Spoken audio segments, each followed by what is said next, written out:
Welcome to Books vs. Movies, the podcast where I set out to answer the age-old question, is the book really always better than the movie? I'm Yuvia, an actress and book lover based out of New York City, and today we will be talking about The Long Walk, written by Richard Bachman, aka Stephen King, and its 2025 adaptation, The Long Walk, starring Cooper Hoffman, Mark Hamill, and David Johnson, directed by Francis Lawrence. Happy New Year, everyone! Was I expecting to have an episode ready for you to go on the first day of the year? No, I was actually not expecting that. I'm actually really excited that I was able to bring 3 episodes to you back to back. So back to back, I guess, would actually be the appropriate thing to say. So yeah, I'm absolutely chuffed about that. I'm so happy. So I do want to say right off the start that this episode might also not be as meticulously edited as I usually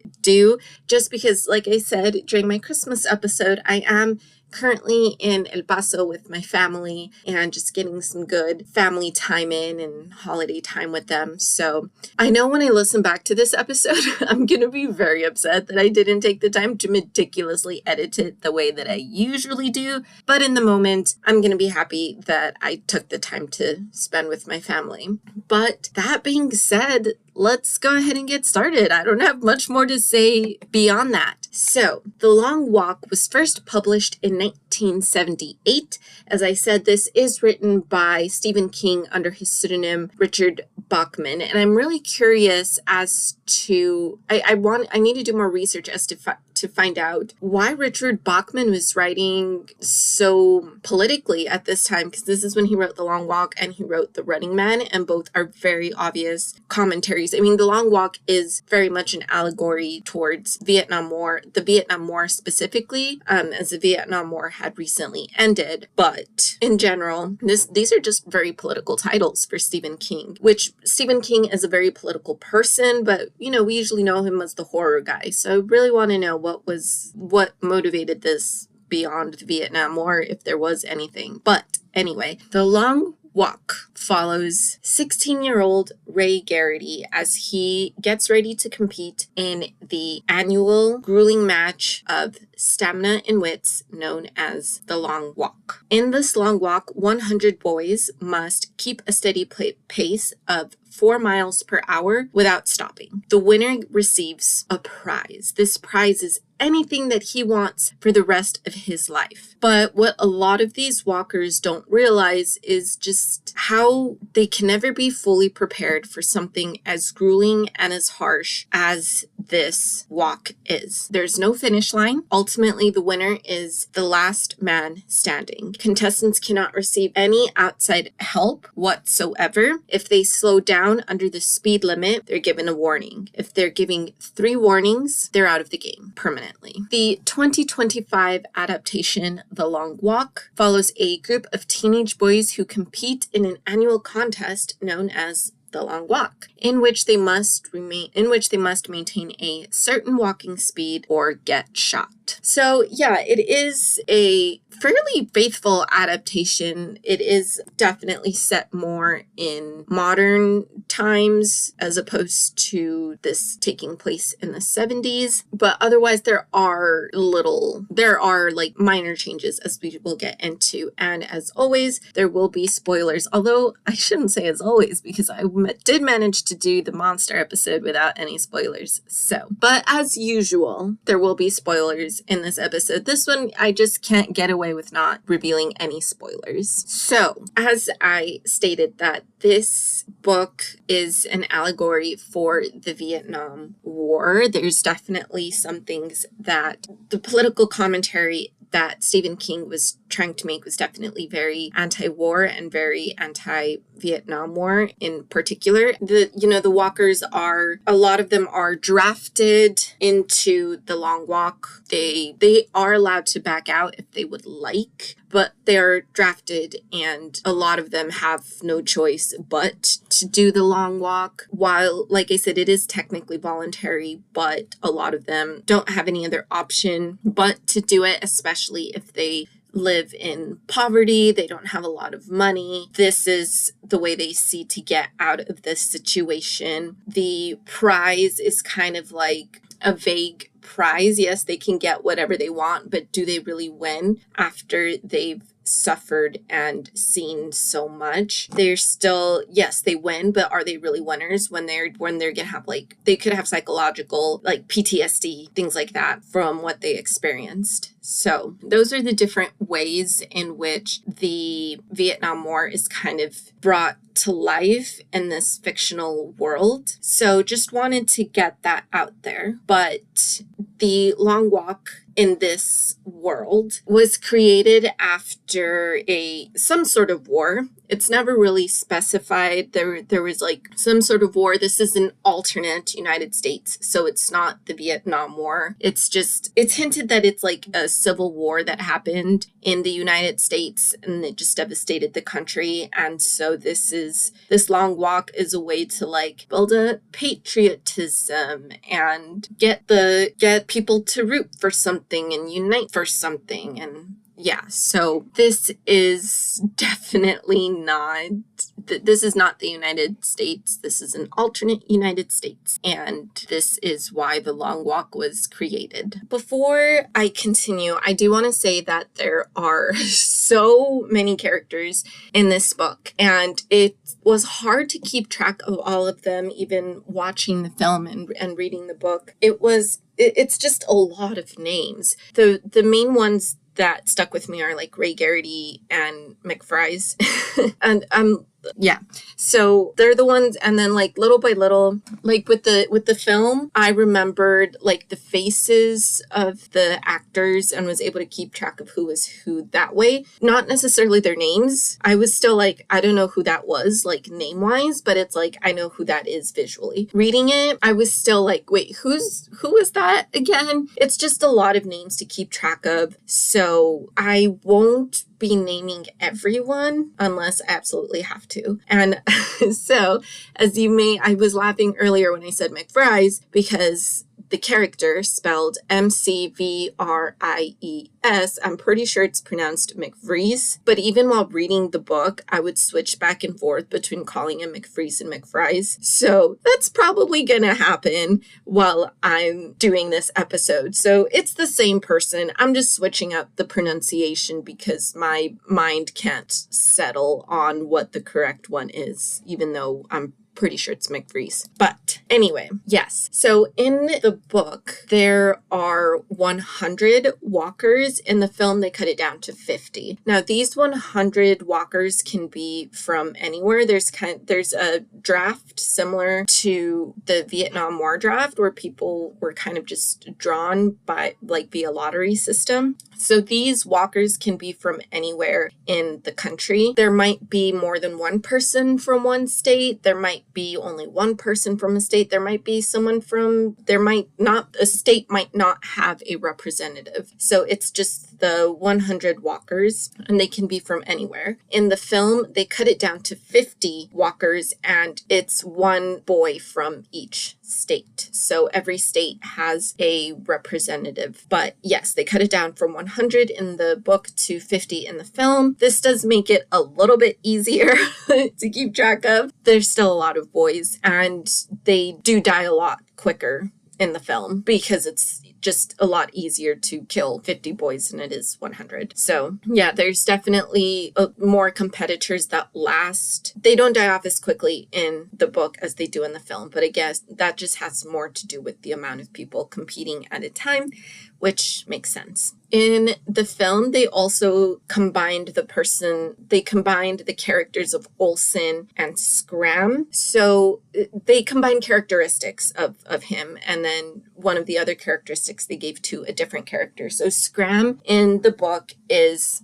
although he's a teen boy, I want to say all the walkers that compete in the Long Walk are teenage boys. They're not any older than 17. So these are all like really, really young competitors. So that makes just everything even more difficult to comprehend. But there's a character by the name of Scram, and even though he's 17 years old, he is married, and his wife is pregnant, and that's one of the reasons why he did the walk. It was one of those things that it was advised against him, but now like he had a job that wasn't providing enough for his family, and so he saw joining the walk as a chance to possibly lift his family out of poverty. So he is married and is expecting a baby. In the book, Scram dies of pneumonia, and after he dies, the remaining boys kind of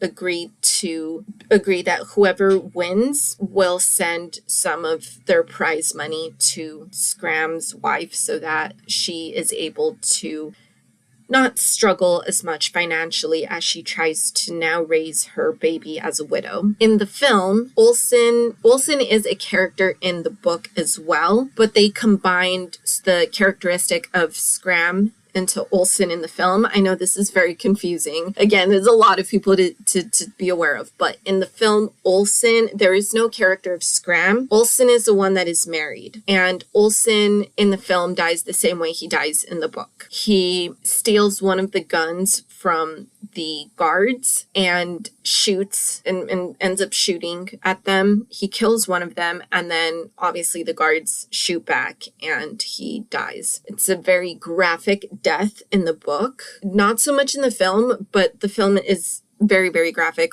I'll get a little bit more into that once I talk about like my thoughts, my ultimate thoughts on the film and everything. But yeah, oddly enough, that death I don't recall being as graphic in the film as it is in the book, which is maybe a good thing in this instance because they shoot him in the book. I'm about to get very graphic, so just this is going to be graphic. This is going to be a graphic episode. It can't be helped. But they shoot him in the book like across the abdomen, and so his intestines end up like spilling out. Yeah, I don't remember that happening in the film. I think I would remember that, or I could have blocked it out. Again, I'll get into that. But that's how Olsen dies in the book, and that's how he ultimately dies in the film. He does shoot back at the guards and they kill him. But since there is no character of Scram in the film, Olsen is the one that is married. And again, the boys come together and say whoever wins will send some money to Olsen's wife so she doesn't struggle so much financially. Our main character, Ray Garraty, and the majority of the time the characters are referred to by their last name, so I will also be referring to them by their last names. I don't remember the names of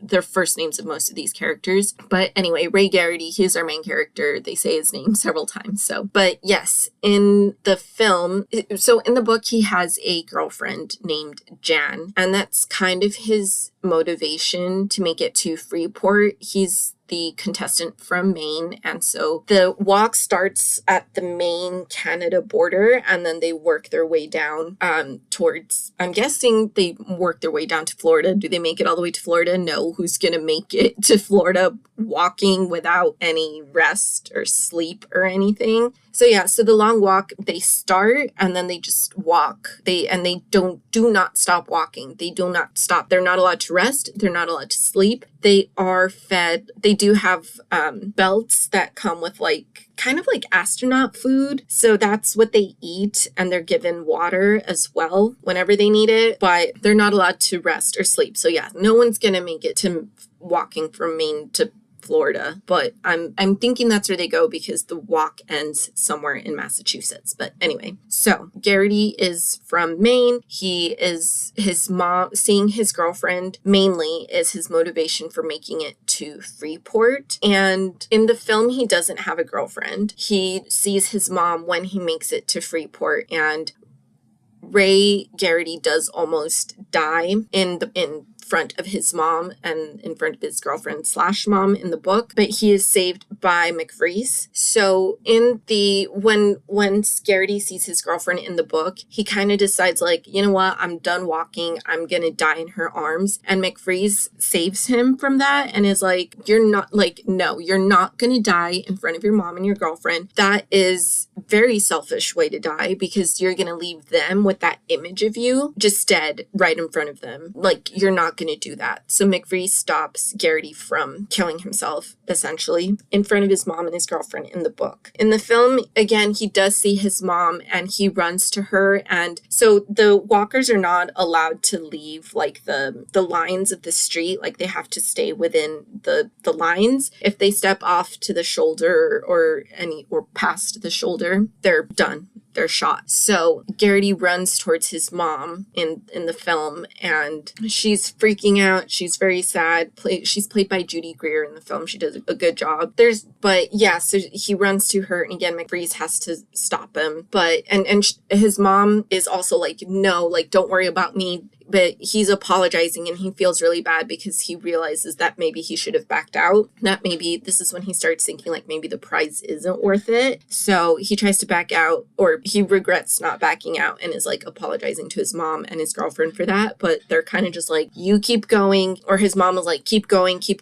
Don't worry about me, whatever. He doesn't get to interact with his girlfriend and his mom that much in the book because they are surrounded by a huge crowd of people. In the book, there's definitely like larger groups of people that are watching the walkers. In the film, there aren't really people that watch them as they're walking by. The biggest crowd is once they're reaching the end. So once it's down to like the final few walkers and it's like, all right, this is going to be over soon. That's where the huge crowd is. So they get to front row seats to see who the winner is. But in the book, there's like any small town, there's a group of people watching. If it's a big city, there's like people standing like it's a parade, just watching them walk past. So it's a lot more difficult for him to interact with Jan and his mom in the book than it is in the film, where his mom is like, she shows up because she wants to see her son. But yeah, so she's not like, he's able to apologize and talk to her and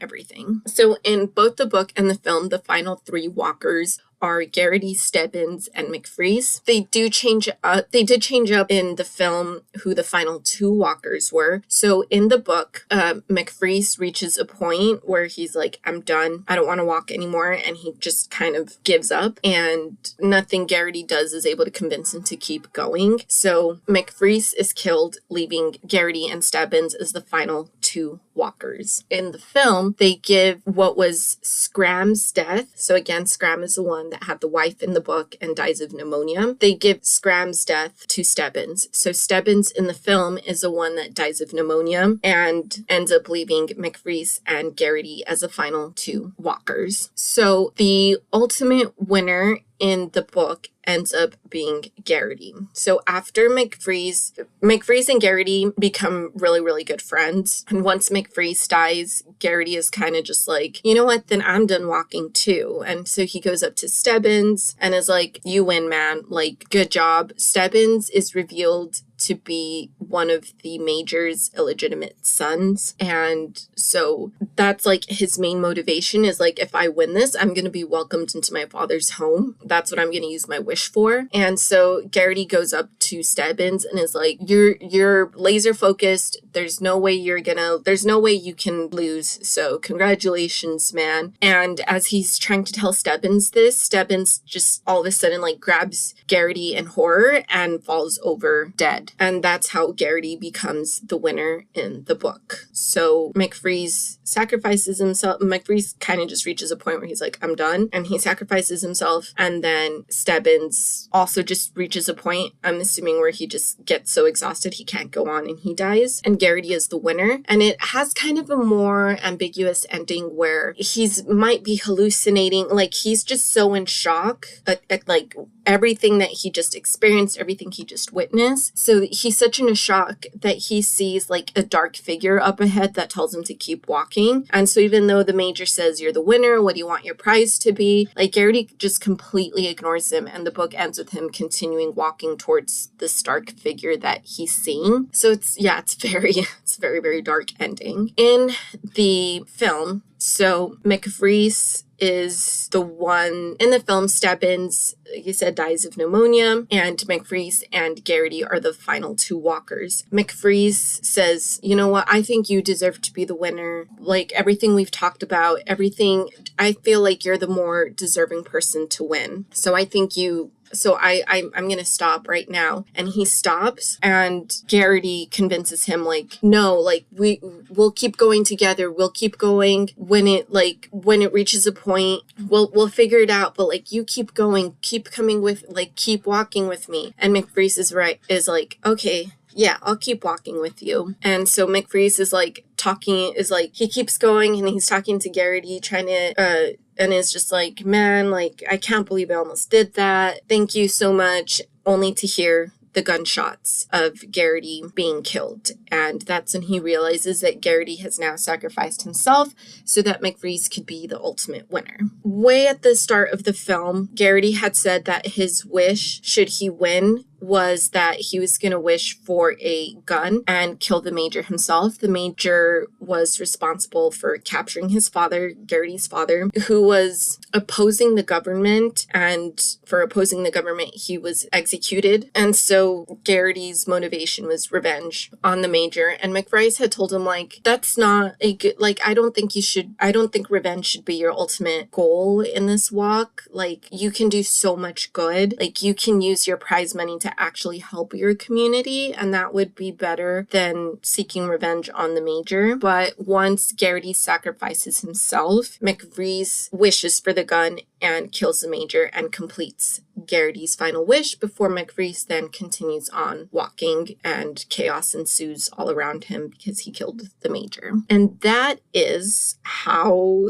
the book and the film compare to themselves. So, yeah, there is one other change that I forgot to mention. So in the book, the walkers have to maintain a walking speed of 4 miles per hour. And if they drop below that, then they get 3 warnings and then they die. In the film, it's a walking speed of 3 miles per hour. So they get to walk slightly slower, but still very intense. So yeah, that was another change that I forgot to mention. Both of these were really hard to read and watch just because of the imagery. The film more so because it's actually quite graphic. I think like the most graphic description we get in the book is Olsen's death, when they talk about how his intestines are coming out. Everyone else, it's kind of just described as like you hear the gunshots, or if Garraty gets a good look at them, it's mainly talking about how like there's a hole in their head or something. But even then, like, it's not that graphic. The film is incredibly, incredibly graphic. And that's apparently something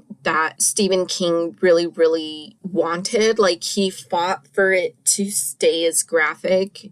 He was like, he didn't want to shy away from seeing these young boys getting shot and killed out. Like, to him, it was very important that the audience see that. And I'm not sure how effective this was, because it did reach a point, like the first few deaths, I was like, oh, okay. All right. Like, that was, and I knew this going, because I had read an article about it before watching the film. So I knew we were going to see boys getting shot. So I was expecting it, but it was still like so graphic, which obviously it makes sense. There's no way to not make someone getting shot graphic other than like only hearing the gunshots each and every single time someone dies. But it did reach a point where like I could not watch anymore. And I like every single time it was coming, I was like, oh, okay. And I would just close my eyes and open them once it was like over. So it did reach a point where it was like too much for me. I'm not someone who likes, who can handle that kind of graphic. That's why I don't like slasher films. It's like, I don't like seeing blood and guts everywhere. So to me, it was too much. Like, it just became too much graphic, and I could not handle it anymore. For Orlando, who can handle that stuff, he was saying, like, it just reached a point where I was desensitized to it, and it didn't affect me anymore. And maybe, like, as I was thinking about his reaction to it, I was like, maybe that's part of the point. I'm not sure, but I mean, it does reach a point in which, like, I'm sure soldiers reach a point of being decent to a point that there's such a thing as PTSD and everything, but where it's like, no matter how much death they see, like, they're just numb to it at that point. And it's like, well, it's another killing or whatever. So a lot of people that might lead violent lives or have a job where they have to kill a lot of people, whatever the job may be. So I don't know, maybe that might, especially knowing that the book was an allegory for the Vietnam War, like maybe it is meant to, like, if you do reach that point of desensitization and numbness, maybe that's kind of the point where it's like you reach a point in which you stop caring about people and you stop caring about soldiers who are dying for us, or, I don't know, maybe that wasn't supposed to be the point. But I was just thinking about that once Orlando was like, I just grew so desensitized and numb, like I just didn't care anymore after a point. And I was like, well, maybe that is the point. But I don't know, maybe we were supposed to care from beginning to end about each and every single death. But for me personally, it did reach a point where it was like too much. I could not watch it anymore. So yeah, the book and the film, but mainly the film, since it is a lot more visual medium, is graphic in a lot of other ways besides the deaths of the walkers. It's also very graphic in terms of bodily functions. So this is your warning. If you cannot handle bodily function talk, then fast forward a little bit. But I mean, again, these walkers are not allowed to stop. So if they have to go to the bathroom, if they have to pee, a lot of them just turn around and face the soldiers and pee in that direction and then turn around and keep walking. But there's other bodily functions and you can't help when you have to go. So apparently one of the questions they ask in like the questionnaire that they have to fill out in order to be submitted to like the draft, I'm just going to call it the draft board, is they have to answer a question saying how many times they go number 2. And I don't know if they're chosen based on how often or how little they go, or maybe it's a combination of both, but that is one of the questions they have to answer. And so there are a few times in which the characters have to drop their pants and use the bathroom. In the film, it happens with 2 characters. One of them, you don't see it. You see him like pull his pants down, pop a squat, and then he catches up to them right as his 3rd warning rings out. So yes, you could literally die in the middle of going to the bathroom, which is awful. But yeah, so you see him drop his pants, he pops a squat, but you don't actually see anything come out. What does happen to one character in particular is in the middle of the first day of they just started walking a few hours ago, he gets diarrhea. And, with diarrhea, you kind of have to go often. And so, yeah, they do show the diarrhea in the film. So if you cannot handle bodily functions, just be aware that is in there. This character does exist in the book, but you're not, you're reading about it, but there's a difference between reading about it and actually seeing a human being on screen with diarrhea coming out of them. But this is one of the first deaths you see on screen, is this poor kid who can't do anything about his bodily functions and a sickness that betrayed him on the worst day possible. So yeah, so you do see the diarrhea, and eventually he does die because he stops one too many times to let his bodily functions go. And a lot of the walkers are kind of why doesn't he just let it, why doesn't he just go? Why doesn't he just go? Why does he stop to let it out? And I think I think most of us want to die in a dignified manner is the only way I can describe it. And well, there's no way to die dignified if that's the only way you can die in this instance. I think I don't know anyone that wants to walk around with that feeling of there's liquid bodily functions that's not pee all over my pants. And yeah, I mean, that's going to make anyone feel nasty and uncomfortable. And I don't think anyone would someone do it if it meant that they get to survive? Sure. But I mean, I don't blame him either. I don't know that I could continue walking if I have that all over my clothes and I have no way of changing. I'm just saying I don't blame him. I understand. I understand. That's all I'm going to say. So yeah, just just know that that's in the film. There is one more character that has to deal with bodily functions in the book. So there's the poor diarrhea kid. I feel bad calling him that, but I don't remember his name. But there's the poor diarrhea kid. And then there's the same character Art from the book and from the film that I just mentioned, where you don't see him. You don't see his bodily functions. You just see him pop squat. So he does have it in the book as well. Same situation. Right as he's about to receive his third warning, he finishes and catches up with his friends. The third character that this happens to in the book is Garraty, and it happens to him in one of the cities. So as I said in the book, every single time they're in a major city, there's a crowd of people just watching the walk as if it was a parade. And so this is like a really, really humiliating moment for him, because it's like he can't hold it any longer and he has no choice but to relieve himself in front of all these people. And to add to the humiliation is like once he's done, he continues walking and there's people eyeing it because they want to keep it as a souvenir. But there's people like that. There's people like that would be like, I don't care what that is. This is a souvenir from this event. I'm going to keep it. So yeah, so that they cut this from the film, but in the book, it's definitely a really humiliating moment for Garraty, that he has to not only relieve himself in front of a crowd of people cheering this on, kind of hoping at the same time that they witness his death. But once they don't witness his death, now they're looking to keep a little souvenir, and it doesn't matter that it is poop. They want that souvenir. So yeah. So this book and this film are really difficult to read and watch for those reasons. Like I would say the film is definitely a lot more difficult to watch just because of how graphic it is. But the book is hard to read as well.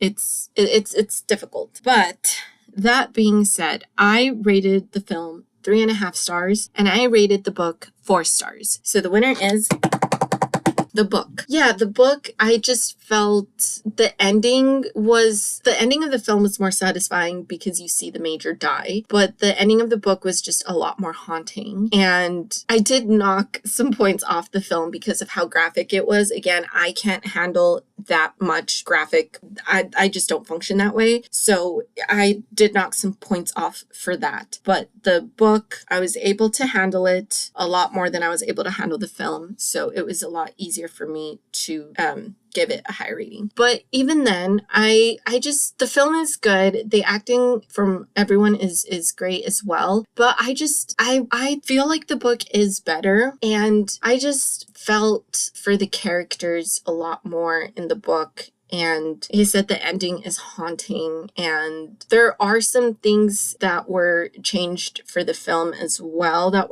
were included in the book that I can see why they were not included. There's moments in which Garraty is maybe second guessing like his sexuality. Because of the time period it was written, I didn't know that it's a very nuanced conversation. So I can just see why that wasn't included in the film. But yeah, I did enjoy the book a lot more than I enjoyed the film. So the winner is the book. And I forgot to say this in my introduction, but thank you so much to Scribner Books for my tickets to an advanced screening of The Long Walk. Yeah, I entered one of my many Instagram giveaways, and one of them was tickets to an advanced screening of The Long Walk. So I got to see it a few days before other people, and yeah, so I'm really grateful that I got to see it. And this film came out like September, October, so it's been a while since I've seen it. But it just took that long for me to get that book from the library. But I do recommend the book. I think it's very cleverly written. And I think adding the crowds, just watching these boys just adds an extra element rather than like the deserted kind of walks that the boys go through in the film. I think it adds more to have the crowds like just like this ugly spectacle of like, are we going to see death? Are we going to see all this other stuff? I think that just added an extra layer to it. And I also just felt like it was, the film felt a lot more dystopian to me. So it was easier for me to kind of separate it from reality, if that makes sense. Whereas the book, like, there's references to stores that I know, which sound like, this sounds odd, but it's like that kind of just made it more real to me, as opposed to like, this is like a nameless, faceless section of the United States that they're walking through. While there are like a few spectators here and there watching the walkers, it doesn't add that level of like, ew, you guys are disgusting. Why are you watching these kids like so eagerly do this walk? So yeah. Anyway, that is it for this week's episode of Books versus Movies. If you liked what you heard, please leave it a rating and a review and tell all your friends about it. Help us grow this little community, or help me grow this little community. And I'll see you next time. Bye.